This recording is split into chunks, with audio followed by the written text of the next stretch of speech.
Oke, assalamualaikum warahmatullahi wabarakatuh. Jadi pada pertemuan kali malam ini kita bakal bahas sorting. Jadi ada 3 sorting yang kita bahas ini di malam ini. Ada quick sort, ada selection sort, dan merge sort. Nah, nah kalau sorting itu mungkin kalian bertanya kayak sorting itu apa sih? Jadi sorting itu adalah proses yang ngurutin data. Misalnya kita ada data dari banyak nih. Nah, kita bakal ini dia sortingin dia. Nah, tapi itu berdasarkan nilainya kita mau sortingnya. Nah, kita bisa sorting itu bisa dengan cara menaik ascending atau turun. Nah, kalau dalam pemrograman itu biasanya disimpan dalam struktur array atau list. Nah, misalnya kayak contohnya itu biar agar datanya lebih mudah dicari, kayak pakai binary search. Nah, yang kedua itu ada data lebih mudah dianalisis dan tampilan data lebih rapi. Nah, misalnya nih, kita ada data, ada 1, 2, 3, 4, 5 data nih. Ada 64, 25, 12, 22, dan 11. Nah, jika kita mau ngurutin, itu dari terkecil ke terbesar atau ascending, itu kita nanti hasilnya bakal jadi 11, 12, 22, 25, 64. Nah, sedangkan menurunnya itu sebenarnya ini udah termasuk descending ya. Jadi datanya tetap jadi 64, 25, 22, dan 12, 11. Nah, kita bakal mulai dari hal yang pertama, itu ada quicksort. Quicksort itu adalah algoritma pengurutan data yang menggunakan divide and conquer.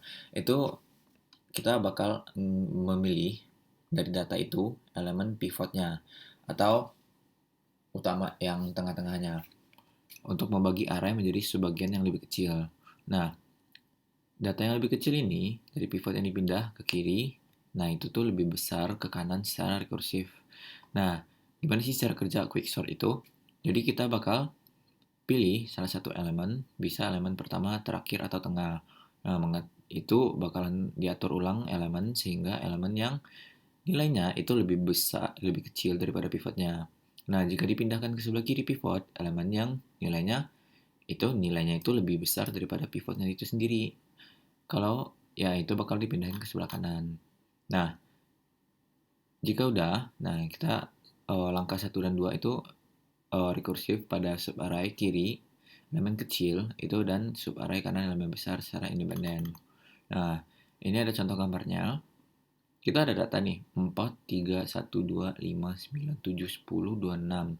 Nah, ini kan ada datanya 9 nih. 4, 4 sama 5, 9. Nah, jadi ada 4, 3, 1, 2, 5, 9, 7, 10. Nah, di sini kan kita udah ketemu nih pivotnya tengah nih. Nah, ini pivotnya itu 5. Nah, seperti yang tadi, kita bakal secara rekursif pada subarray kiri dan subarray kanan secara independen. Berarti elemen yang lebih pivotnya ini lebih besar daripada si nilainya, berarti kita pindah sisi kiri. Nah, misalnya lebih besar, kita pindah sisi kanan. Jadi ada 6, 7, 9, 10 di yang lebih besar daripada pivotnya. Nah, atau yang lebih kecil itu ada 1, 2, 4, 3. Kita bakal pindahin sebelah kiri. Nah, itu dia menjadi bagi dari elemen yang kecil. Nah, pivot. Nah, setelah kita bagi ini dari yang kecil nih, yang ini. Nah, pivotnya itu kan 2. Jadi misalnya nih, 2. Seperti tadi, pivotnya 5 kan, berarti lebih kecil daripada uh, pivotnya ini lebih lebih besar daripada si nilainya ini. Jadi misalnya 2 nih, apakah si satu ini lebih besar dari 2? Berarti enggak, berarti dia udah dapat 1. Nah, misalnya nih, apakah pivotnya ini lebih besar daripada nilainya? 2, 4. Enggak, berarti kita langsung bikin 3. Kita bagi lagi ke sini, jadi sub kecil-kecil. Nah, ini udah dapat nih 3, 4, sisa 3, 4. Berarti ini pivotnya, ini 4-nya. Berarti si nilainya ini lebih besar daripada pivotnya. Berarti kita dapat 4. Nah, begitu juga di yang sisi kanan, yang lebih besar daripada pivot yang pertama kita tadi. Nah, akhirnya ini kan ada 5, 9, 7, 10, 6. Nah, ini pivotnya 6. Dapat 6. Karena ini lebih kecil daripada nilainya. Jadi, misalnya nih pivotnya 6. Terus, apakah nilai si pivot ini lebih kecil daripada lebih besar daripada si nilai yang sebelah kanan ini, enggak, berarti kita bakal lanjut. Nah, ini kan ada 7, 9. Nah, begitu juga. Nah, kelebihannya ini dari quick sort ini itu kayak namanya quick, jadi cepat. Jadi dia pakai O log n dinamik. Nah, kalau kekurangan dari quick sort itu sendiri, jika ya pivotnya buruk itu bisa makan waktu, jadi O n pangkat 2. Nah, terus dia quick sort ini juga tidak stabil. Nah, sedangkan untuk si section sort ini itu membagi daftar menjadi dua bagian. Nah, jadi bagian yang terurut itu dan bagian yang belum terurut. Nah, jadi setiap langkahnya itu si algoritma mencari elemen terkecil dari bagian yang terurut, yang belum terurut, dan menukar posisinya dengan elemen pertama dari bagian terurut. Nah, cara kerjanya itu gimana sih? Jadi kita bakal bagi daftar menjadi dua bagian. Nah, itu dari awalnya yang kosong di bagian terurut dan yang belum terurut. Nah, nanti di setiap langkah dari elemen terkecil itu bagian yang belum terurut kita tukar posisinya dengan elemen pertama dari bagian terurut. Pindahkan batas antara bagian terurut dan bagian terurut. Satu langkah ke depan. Contoh, nih kita kan ada data nih 7, 4, 5, 9, 8, 2, 1. Berarti ada 1, 2, 3, 4, 5, 6, 7. Ada 7 data nih. Misalnya nih bagian paling kanan udah tuh. Oh, ini nih 1. Kita bandingin. 1 itu lebih besar daripada 7. Enggak, berarti dia langsung 1 ini dipindahin ke si 7 ini di elemen pertama. Nah, jika udah dapat 1 nih, berarti langsung ke elemen kedua. 4, 5, 9, 8, 2, 7. Berarti kita cari nih si 4 ini lebih besar daripada 5, enggak. Dari 9, lebih kecil, ya 9, 8 pun enggak. Berarti si 2 dong. Nah, berarti otomatis si 2 ini dipindahin ke di sini.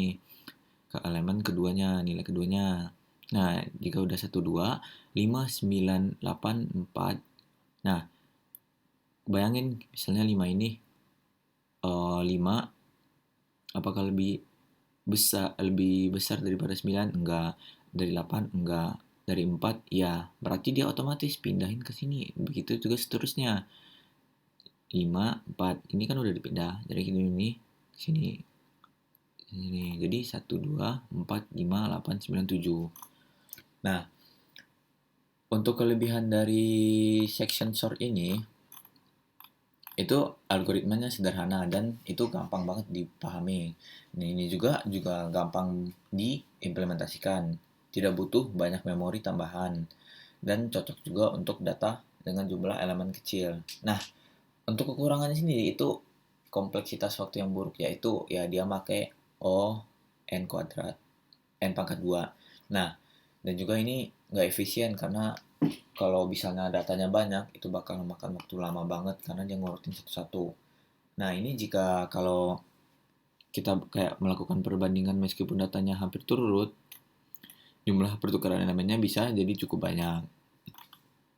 Nah, untuk merge sort sendiri itu algoritma pengurutan data yang efisien dan stabil.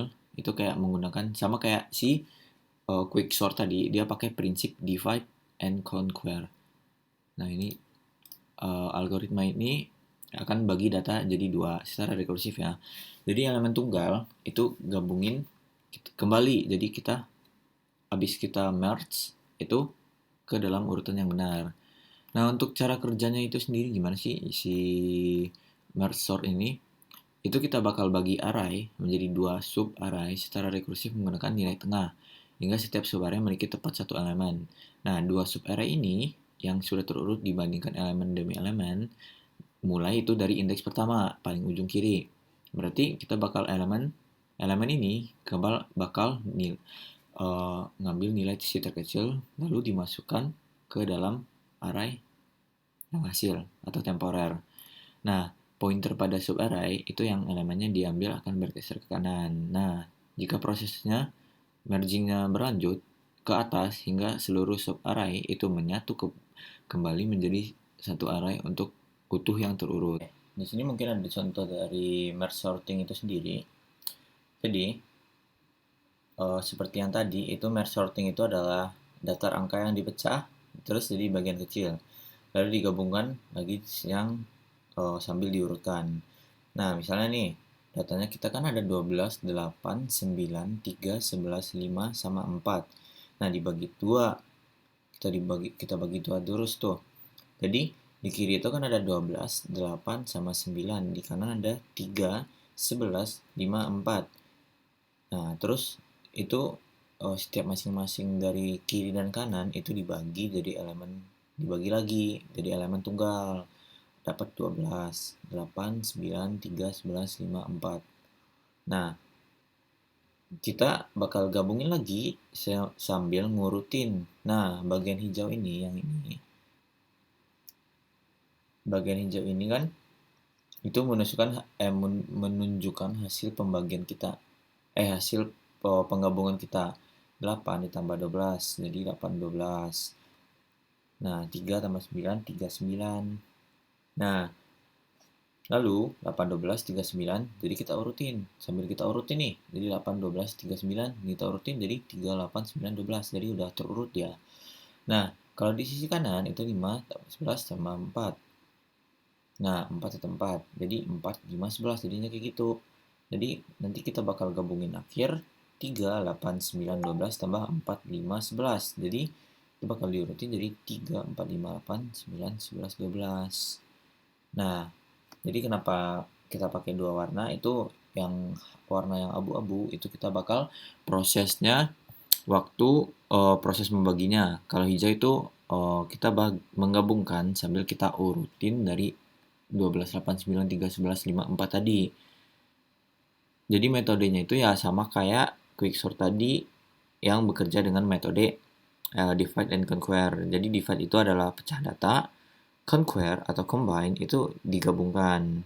Nah, kenapa sih kita ngambil dari awal nih, datanya kan ada 12, 8, 9, 3, 11, 5, 4.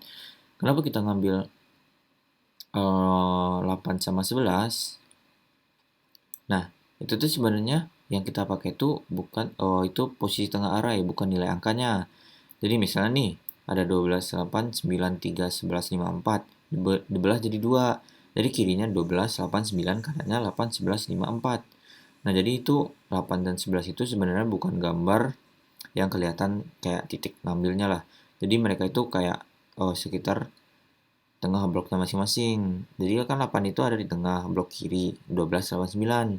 Nah, sedangkan 11 itu kan ada di sekitaran tengah karena ini nggak genap kan. Gitu. Untuk kelebihan dari section sort itu ya dia itu stabil dan nilainya tidak akan berubah urutan relatifnya.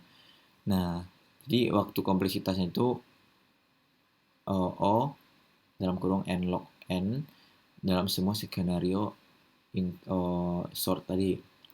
Terus ini juga sangat efisien untuk struktur data yang aksesnya bersifat sekuensial. Nah, untuk kekurangan dari merge source ini ya membutuhkan ruang tambahan untuk penyimpanan array temporer saat kita bagi-bagi tadi, merge, gabungin. Terus untuk ini membutuhkan alokasi stack memori yang lebih besar karena sifat rekursifnya sendiri. Nah, kita bakal coba quicksort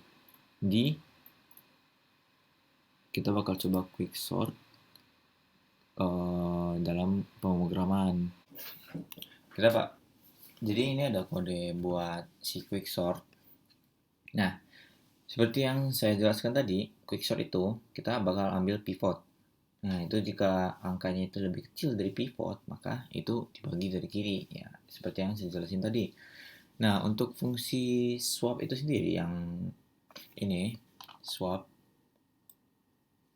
Nah, ini tuh untuk menukar dua elemen array. Contohnya, di sini kan kita ada data 10, 7, 9, 1, 5. Nah, sebelumnya kan itu 10, 7, 8. Nah, tukar indeks. Jadi, hasilnya itu 7, 10, 8. Nah, sedangkan untuk fungsi participation ini sendiri, ini adalah bagian yang terpenting dari si quicksort dari codingan ini. Nah, fungsinya itu kita bakal memecah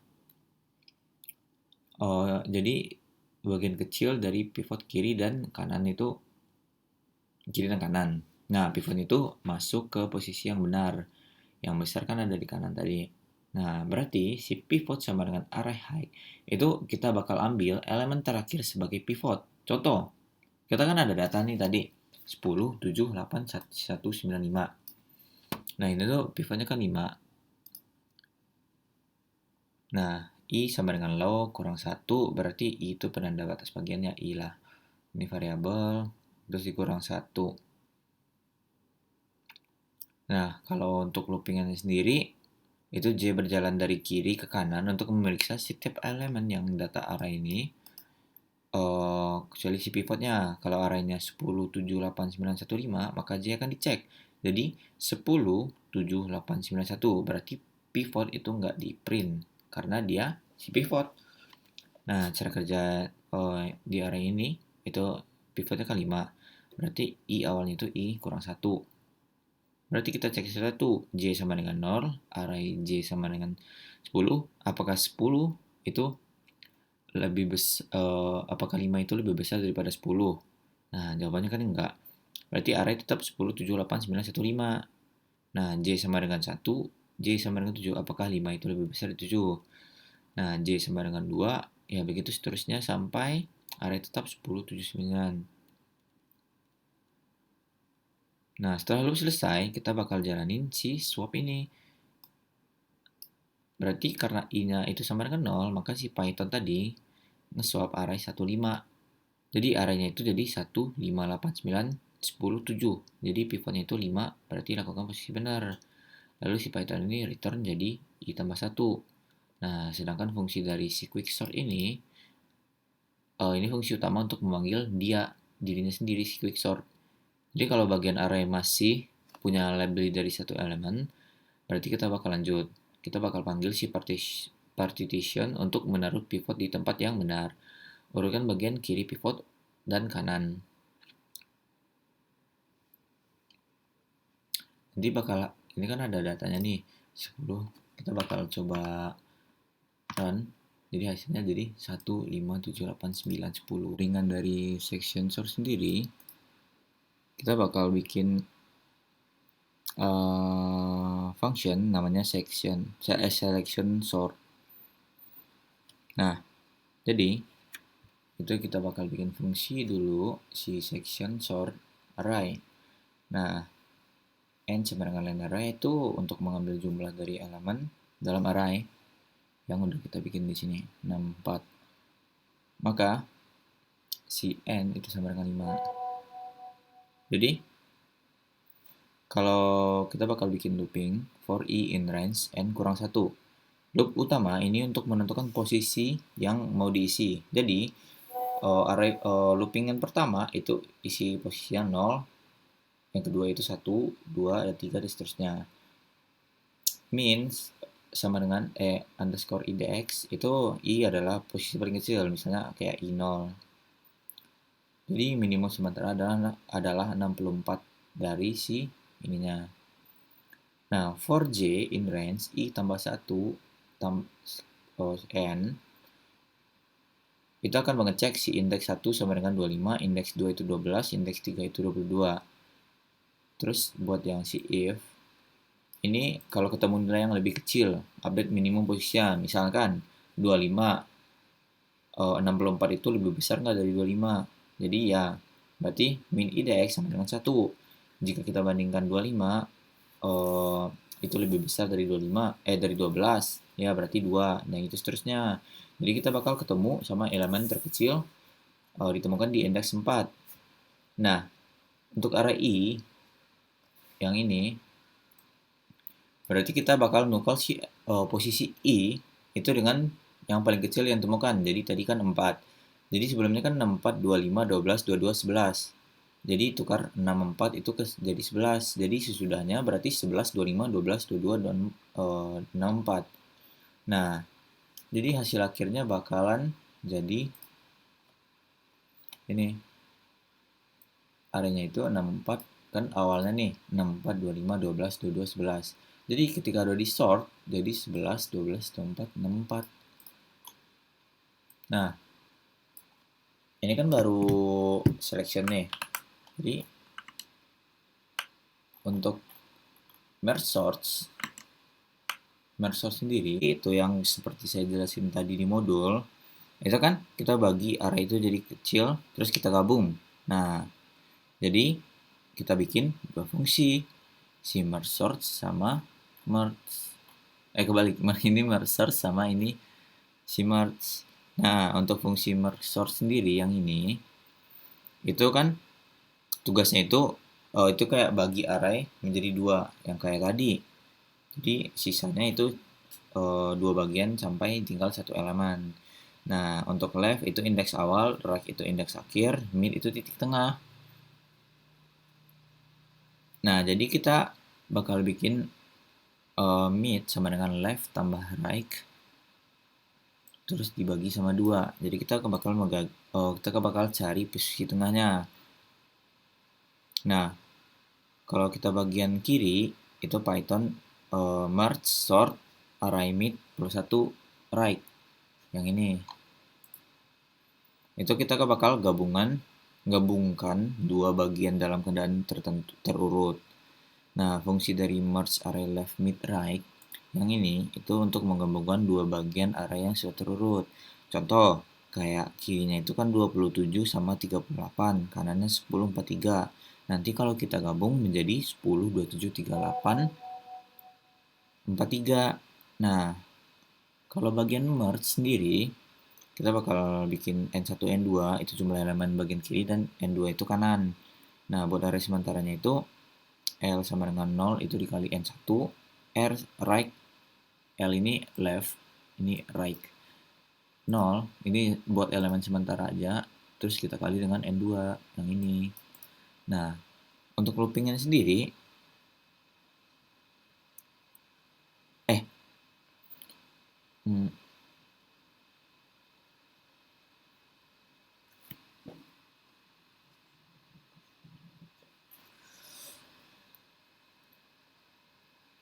nah, lanjutnya kita copy isi array L dan R itu left dan right. Nah, kalau contoh array-nya itu 38, 27, 43, 10, dan lagi di merge di bagian kiri dan kanan. Kirinya itu 38, 27, dan kanannya 43 dan 10. Maka si L dan R ini disalin ke array utama. Nah, kita bakal nyiapin pointer I sama dengan 0, J sama dengan 0, K itu left. Nah, ini left, right. K ini itu penunjukan posisi array-nya. Nah, kita bandingkan elemen si kiri dan kanan. Yang ini. Nah, logikanya itu kayak kita bandingin elemen depan itu dari L dan right, kita ambil yang lebih kecil, lalu kita simpan ke array K tadi yang kita bikin. Nah, karena 10 itu lebih kecil, maka 10 masuk ke array utama. Nah, kalau bagian kiri itu masih ada sisa, I lebih kecil dari N1 dan J, nah maka R itu habis duluan, sisa elemen di L tinggal ditempel ke belakang. Jadi kalau bagian kanan masih ada sisa, berarti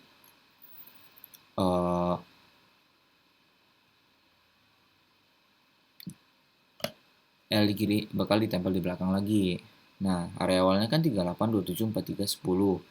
Nah, kita bagi 1, kiri 38, 27, dan kanannya 43, 48. Lalu dibagi lagi, 38 dan 27, 43, dan 10.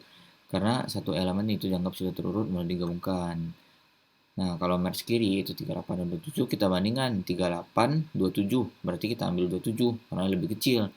Kalau sisa 38, hasilnya berarti 27, 38. Kalau kita merge kanan, itu 43 dan 10, kita bandingkan tuh. 43, apakah dia lebih besar dari 10, berarti kayak kita ambil 10, berarti sisanya 43, jadi 10, 43. Nah, untuk merge akhir, itu kan 27, 10. Nah, kita ambil 10. 27, 43, kita ambil 27, 38, 43. Jadi sisanya 43, berarti 10, akhirnya itu 10, 27, 38, 43. Nah, jadi kayak inti variabel pentingnya itu left, berarti batas kiri array, right itu batas kanan, titik tengah untuk membagi array L dan R tadi. Yang ini. Nah, pointernya itu L, R, J, R, K. Nah, kenapa pakai LR? Nah, supaya kayak nanti kita nggak susah tuh proses gabungannya. Data kiri tidak hilang, data kanan tidak ditimpa, lebih mudah dibandingkan dua bagiannya. Kalau bedanya dengan selection sort, ya kayak tadi. Kalau si selection sendiri kan cari elemen kecil terdepan terus ulang terus. Kalau merge sort itu kan dibagi jadi kecil-kecil terus digabungin lagi. Nah, jadi hasil akhirnya itu ini kan 38, 27, 43, 10. Untuk hasilnya sendiri